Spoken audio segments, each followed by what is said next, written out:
Hey there, I'm Sir Class and I've been a music producer for the last 10 years. And here are 7 tips that I wish I knew when I just got started. So without wasting any of your time, let's get straight into the tip. And the very first tip is invest in quality equipment.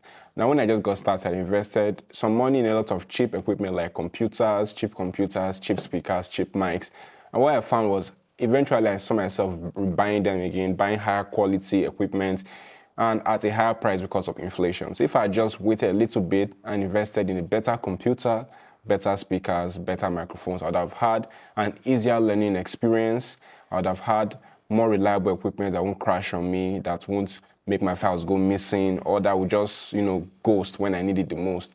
So invest in quality equipment will surely help you out a ton in the future and also future-proof your projects so that you know your quality today and the next 5 to 7 years will still be very good, unlike unreliable or cheap equipment. So the second tip I wish someone told me when I started making music was understanding music theory. Now, you don't have to be a virtuoso or, learn classical music. You just need to know the basics of music theory. The basics like chords, scale, harmonies, and how to write melodies. When you understand these, it's going to be a lot easier for you to write better melodies, make better music. Now, I know many people will tell you, just go with the vibes, make what you feel like. But the thing is, there's only so far you can go. But when you understand the theory behind it, you can even start to play with ideas and make something even unique and interesting. So the third tip I wish someone told me when I started making music was practice active listening. Now, before, when I hear a song I like, I just enjoy it, I just vibe to it, and I just be like, man, I wish I could make something like that.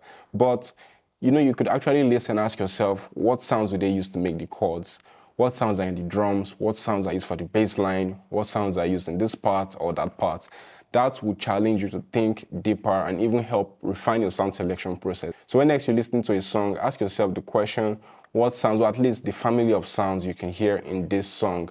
So even if you don't get it right the first time, by the time you try this a couple of times, you see yourself getting better at guessing what sounds are used. And you can also watch YouTube tutorials to see maybe popular remix of songs that you like in your genre, and this will help you get much better in sound selection. So don't forget, practice active listening. So for the fourth tip I wish I knew when I got started in making music is master one, but know many. And what that means is when you get started, there are so many styles of music that you may like or at least you may have interest in. So you can get confused by trying to learn all of them at once. So what I do advise is master just one genre that you like the most or that is most popular in your area.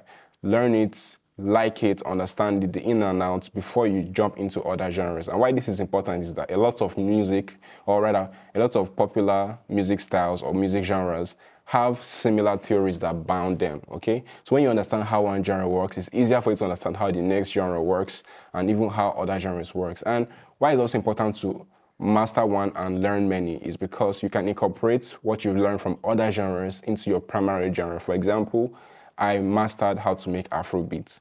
But I also learned how to make amapiano, I learned how to make dancehall, I learned how to make hip hop, I learned how to make a few other genres. So I could borrow elements from those other genres and fuse it into Afro beats or my own version of Afro beats to make it sound more interesting and unique. The fifth tip I wish I knew when I got started was master your DAW. Now, it doesn't matter what software you plan to use, just stick to one DAW.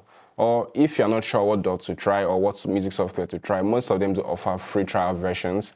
Download them and see which feels best with your workflow. And also check which of these softwares is most popular in your style of music, because you may need access to resources like tutorials, kits, and samples, and presets. Nowadays, many music making software offer just about the same quality of sounds, unlike the olden days. So it doesn't matter if you're using Pro Tools, Cubase, FL Studio, Logic Pro. Just stick to one, learn the ins and outs of that music making software. Because I don't think I've ever seen an average listener say, oh, this song was made in Pro Tools, so I like it more than this song that was made in Logic Pro or in FL Studio. So the average listener doesn't care. They don't even know what's used for what. What they know is that, is the song making sense? Do they like the vibe? Do they like the emotion and how it feels? So spend more time mastering your software than debating which software is the best. Now, the sixth tip I wish I knew when I got started with making music is do not let anybody tell you that using loops is bad.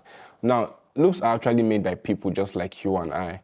The only difference is that you may not really get to see who made the loop. Some may say it's cheating and others may say, it's not producer-like to use a loop. Now, let's think about it this way. If I were to make drums, I need to make the chords and the melodies, right? It would be a collaboration between you and I. Or if maybe I'm strong in drums, but I'm not so strong in melodies, and to make the melodies, it will be like a collaboration between you and I. Now, the difference is with loops or loop sites like Splice, I may not really get to see who made that loop. So if maybe I'm not so strong or I don't really have great ideas right now for making melodies, there's nothing wrong in getting ideas, inspiration, or just using the loop directly from Splice. Now, many top hits use loops. In fact, many top hits are arguably from many popular loops that you can hear on the internet for free. So do not feel bad for using loops. But where you may have an issue with using loops is if you can't make your own unique ideas. Loops should be more like a helping or a finishing touch or just an addition complementary to your production and not necessarily the basis or the foundation of your production all the time. Keyword all the time. So when next you're trying to use loop, also learn how to make your own melodies, how to make your own drums so that you can manipulate the loops even better to sound more unique and fit your production. The last but not the least tip I wish I knew when I got started in making music is collaboration. Collaborate, collaborate, collaborate. When you're just getting started, it's easy to get sidetracked by, man, I wish I could collaborate with this A-list artist or A-list producer or superstar artist or superstar producer. But the real truth is that there's hardly anything you can contribute to that person's journey. But it's easier for you to collaborate with friends or people on the same level as you. For example, if you have a friend who plays keyboard, collaborate with your friend. If you have a friend who plays a guitar, collaborate with him or her. Or if you have a friend that sings, collaborate with that friend. And what this does is collaboration helps build relationships. So collaboration does make you better and there's really nothing for you to lose. It's a win-win situation when you collaborate. You get better, the other person gets better, and you guys end up making a really good song. Or at least you guys learned a very good lesson from that collaboration. So these are my tips and I hope you find it helpful. If you did, hit the like button and subscribe for more tutorials, tips, and tricks. I remain Sir Classy. See you again. Cheers.